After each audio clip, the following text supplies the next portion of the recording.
ശരി, അപ്പോൾ നമ്മൾ വാർത്തകളിലേക്ക് പോകുമ്പോൾ തുടക്കത്തിൽ തന്നെ പോകുന്നത് ഈ CPM CPIക്ക് അകത്ത് നടക്കുന്ന ഇപ്പോഴത്തെ പ്രശ്നങ്ങളും PM ശ്രീയുമായി ബന്ധപ്പെട്ട അനുനയ നീക്കങ്ങളും ഒക്കെയാണ്. ഒമാനിലായിരുന്നു മുഖ്യമന്ത്രി ഉണ്ടായിരുന്നത്. ഒമാനിൽ നിന്ന് മുഖ്യമന്ത്രി എത്തിയതിന് പിന്നാലെ തന്നെ CPIയെ അനുനയിപ്പിക്കാനുള്ള തിരക്കിട്ട നീക്കങ്ങളിലേക്ക് മുഖ്യമന്ത്രി കടക്കുകയാണ്.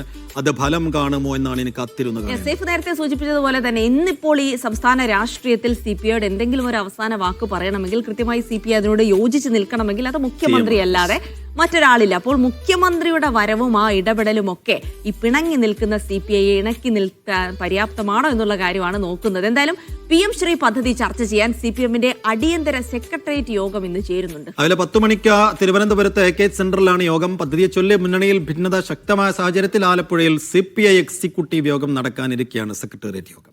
അതേസമയം മുഖ്യമന്ത്രി CPI നേതാക്കളുമായി ഇന്ന് ഉച്ചയ്ക്ക് കൂടിക്കാഴ്ച നടത്തുമെന്നാണ് ലഭിക്കുന്ന വിവരങ്ങൾ.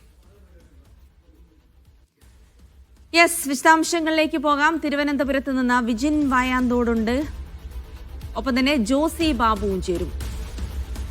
ആദ്യം വിജിനിലേക്കാണ്. Vijin, good morning. വിജിൻ, ഇന്നിപ്പോൾ ഏറെ നിർണായകമായ ഒരു ദിവസമാണ്. PM ശ്രീയുമായി ബന്ധപ്പെട്ട ആരോപണ പ്രത്യാരോപണങ്ങളും CPIയുടെ പിണക്കവും ഒക്കെ തുടങ്ങിയിട്ട് കുറച്ചധികം നാളുകളായി. അത് തീർക്കാൻ CPI അനുനയത്തിലേക്ക് കൊണ്ടുവരാൻ ഇന്നിപ്പോൾ സംസ്ഥാന രാഷ്ട്രീയത്തിൽ കഴിയുന്ന ഏകയാളത് മുഖ്യമന്ത്രി തന്നെയാണ്. അദ്ദേഹത്തിൽ തന്നെയാണ് പ്രതീക്ഷ വെക്കുന്നതും. വിദേശ പര്യടനത്തിലായിരുന്ന അദ്ദേഹം തിരിച്ചെത്തിയതോടുകൂടി ആ പ്രതീക്ഷ ഏറുകയാണ്. പക്ഷേ CPIയുടെ ഭാഗത്ത് നമുക്കറിയാം, ഈ പദ്ധതിയിൽ നിന്ന് പിന്മാറുന്നതടക്കമുള്ള വലിയ ഡിമാൻഡുകളാണ് ഉന്നയിക്കുന്നത്. അത് ഈ ഘട്ടത്തിൽ എത്ര കണ്ട് സാധ്യമാണ് എന്നുള്ള കാര്യത്തിൽ ഒരു സംശയം കൂടിയുണ്ട്. പക്ഷേ മുഖ്യമന്ത്രി പറയുന്ന വാക്കുകൾ ഒരുപക്ഷെ CPI മുഖവിലേക്ക് എടുക്കാനുള്ള സാധ്യത കൂടിയുണ്ട്. അത്തരത്തിൽ നോക്കുകയാണെങ്കിൽ വളരെ നിർണായകമായ ഒരു ചർച്ച ഇന്ന് നടക്കുമെന്ന് തന്നെ പ്രതീക്ഷിക്കാം.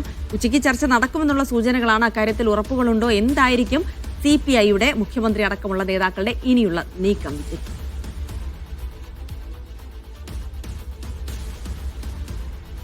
സൈഫുദ്ദീൻ, ജിൽസി, അതിനിർണായകമായ 2 യോഗങ്ങളാണ് ഇന്ന് കേരള രാഷ്ട്രീയത്തിൽ നടക്കാൻ പോകുന്നത്. അത് സംസ്ഥാനത്ത് നടക്കാൻ പോകുന്നത്. അത് കേരള രാഷ്ട്രീയത്തിലെ ഏത് തരത്തിലുള്ള കോളിളക്കങ്ങളിലേക്ക് എത്തിക്കും എന്നുള്ളതാണ് ഇനി അറിയേണ്ടത്. എന്തായാലും LDFനെ സംബന്ധിച്ചിടത്തോളം കഴിഞ്ഞ 10 വർഷത്തോളം ആയി തുടർഭരണവുമൊക്കെയായി പോകുന്നതിനിടയിൽ പലതരത്തിലുള്ള പ്രതിസന്ധികൾ ഉണ്ടായിട്ടുണ്ടെങ്കിലും ഇതുപോലൊരു പ്രതിസന്ധി അത് അഭിമുഖീകരിച്ചിട്ടില്ല എന്ന് തന്നെ പറയാം. അതുകൊണ്ട് തന്നെയാണ് ഇന്ന് CPMന്റെ സംസ്ഥാന സെക്രട്ടേറിയറ്റ് യോഗം അടിയന്തരമായി വിളിച്ചു ചേർത്തിട്ടുള്ളത്.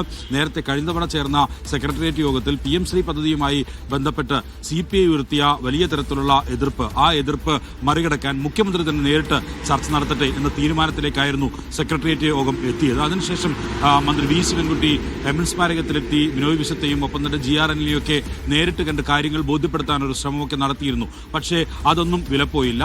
എതിർപ്പുമായി CPI മുന്നോട്ട് പോകുന്ന കാഴ്ചയാണ് പിന്നീടൊക്കെ കണ്ടത്. കഴിഞ്ഞ ദിവസം പോലും അതേ നിലപാട് ആവർത്തിക്കുന്ന കാഴ്ചയൊക്കെ കണ്ടു. അതിനിടയിലാണ് ഇന്നലെ രാത്രി ഒമാനിൽ നിന്ന് തിരിച്ചെത്തിയ മുഖ്യമന്ത്രി ബിനോയ് വിശ്വത്തെ ഫോണിൽ വിളിച്ച് സംസാരിച്ചത്. അദ്ദേഹം ഇക്കാര്യത്തിലുള്ള ആദ്യഘട്ടത്തിലുള്ള ഒരു അനുനയ നീക്കം, ആശയവിനിമയം നടത്തി എന്നുള്ളതാണ് മനസ്സിലാക്കാൻ കഴിയുന്നത്. ഏത് തരത്തിൽ CPIയെ അനുനയിപ്പിക്കാനുള്ള ഒരു ശ്രമം നടത്താം എന്ന കാര്യത്തിലൊക്കെ നേരത്തെ തന്നെ CPM നേതാക്കളും ഒപ്പം തന്നെ മുഖ്യമന്ത്രിയും ഒക്കെയായി ഒരു ആശയവിനിമയം അതിനു മുമ്പ് തന്നെ നടന്നിട്ടുമുണ്ട്. എന്തായാലും ദേശീയ നേതൃത്വം ഉൾപ്പെടെ ഇടപെട്ട വിഷയമാണ്.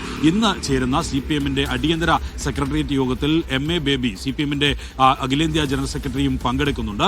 അദ്ദേഹത്തെ CPI അഖിലേന്ത്യാ നേതൃത്വം അറിയിച്ച എതിർപ്പ്, ഇതുമായി ബന്ധപ്പെട്ട ആശങ്ക, അത് ഈ സെക്രട്ടേറിയറ്റ് യോഗത്തിൽ MA ബേബി പങ്കുവെക്കും എന്നുള്ളതാണ് ഇന്നലെ നമ്മൾ MA ബേബിയുമായി തന്നെ സംസാരിച്ചപ്പോൾ പറഞ്ഞത്. ആശങ്ക ഉണ്ട്, പ്രശ്നങ്ങളുണ്ട്, അത് പരിഹരിക്കുക എന്നുള്ളത് തന്നെയാണ് CPMന്റെ ഉദ്ദേശം. അതുകൊണ്ട് തന്നെ മറ്റൊരു തരത്തിൽ ഇത് കൂടുതൽ വഷളാക്കാനുള്ളൊരു ശ്രമം എന്തായാലും CPMന്റെ ഭാഗത്തുനിന്നുണ്ടാകില്ല എന്നുള്ളതാണ് MA ബേബി വ്യക്തമാക്കിയത്. അതുകൊണ്ട് തന്നെ മുഖ്യമന്ത്രിയാണ് അവസാന വാക്ക് പറയേണ്ടത്. ജിൻസിയും സൈഫുദ്ദീനും സൂചിപ്പിച്ചതുപോലെ കോർട്ടിൽ, മുഖ്യമന്ത്രിയുടെ കോർട്ടിലാണ് എല്ലാ കാര്യങ്ങളും നിൽക്കുന്നത് എന്നുള്ളത് തന്നെയാണ്. ഇന്നലെ ഒരുപക്ഷെ കൊച്ചിയിലേക്ക് മുഖ്യമന്ത്രി എത്തും എന്നുള്ളതായിരുന്നു പ്രതീക്ഷിച്ചിരുന്നത്. അങ്ങനെയാണ് മുഖ്യമന്ത്രിയുടെ ഓഫീസിൽ നിന്ന് കഴിഞ്ഞ ദിവസങ്ങളിലൊക്കെ ലഭിച്ച വിവരം. പക്ഷേ അത് മാറി ഇന്നലെ രാത്രി 8 മണിയോടുകൂടി മുഖ്യമന്ത്രി തിരുവനന്തപുരത്തേക്ക് എത്തുന്നു. തിരുവനന്തപുരത്ത് എത്തിയ ശേഷം ആശയവിനിമയം നടത്തുന്നു. ഇന്ന് മുഖ്യമന്ത്രിക്ക് ആലപ്പുഴയിലാണ് പരിപാടികൾ. രാവിലെ തന്നെ പരിപാടിയുണ്ട്. പക്ഷേ ആദ്യത്തെ പരിപാടികൾ പങ്കെടുക്കുമോ എന്ന കാര്യത്തിൽ ഇപ്പോഴും വ്യക്തതയില്ല. കാരണം 10 മണിക്ക് CPMന്റെ സെക്രട്ടേറിയറ്റ് സെക്രട്ടേറിയറ്റ് യോഗം ചേരുന്നതുകൊണ്ട് തന്നെ ഇന്ന് പുന്നപ്ര വയലാർ രക്തസാക്ഷി ദിനാചരണവുമായ പരിപാടിയിൽ മാത്രമായിരിക്കും മുഖ്യമന്ത്രി ഒരുപക്ഷെ പങ്കെടുക്കുക. അതുതന്നെയാണ് CPM നേതാക്കളും ആ പരിപാടികളിൽ പങ്കെടുക്കുകയും ചെയ്യുന്നുണ്ട്. അതിനു മുമ്പ് 10 മണിക്കാണ് CPIയുടെ യോഗം എന്നാണ് ഇപ്പോൾ മനസ്സിലാക്കാൻ കഴിയുന്നത്. ഈ 10 മണിക്ക് മുമ്പ് തന്നെ ഒരു തീരുമാനത്തിലേക്ക് എത്തുക ഏതു തരത്തിൽ പോസിബിൾ ആണ് എന്ന കാര്യത്തിൽ വ്യക്തതയില്ല. പക്ഷേ സെക്രട്ടേറിയറ്റ് യോഗത്തിൽ ഒരുപക്ഷെ PM ശ്രീ പദ്ധതിയുമായി ബന്ധപ്പെട്ട വിഷയങ്ങളിൽ ഏതെങ്കിലും തരത്തിൽ പിന്നോക്കം പോകണോ എന്നതുൾപ്പെടെയുള്ള കാര്യങ്ങളുള്ള ചർച്ച ഉണ്ടാകും എന്നുള്ളതാണ് ഇപ്പോൾ മനസ്സിലാക്കുന്നത്. ഇന്നലെ മന്ത്രി V ശിവൻകുട്ടി തന്നെ വ്യക്തമാക്കിയത് PM ശ്രീയിൽ നിന്ന് സൂചിപ്പിച്ചതുപോലെ അത്യന്തം നിർണായകമായ ഒരു പകലാണ് LDF മുന്നണി രാഷ്ട്രീയത്തിന്റെ ഭാവിയെ സംബന്ധിച്ചിടത്തോളം.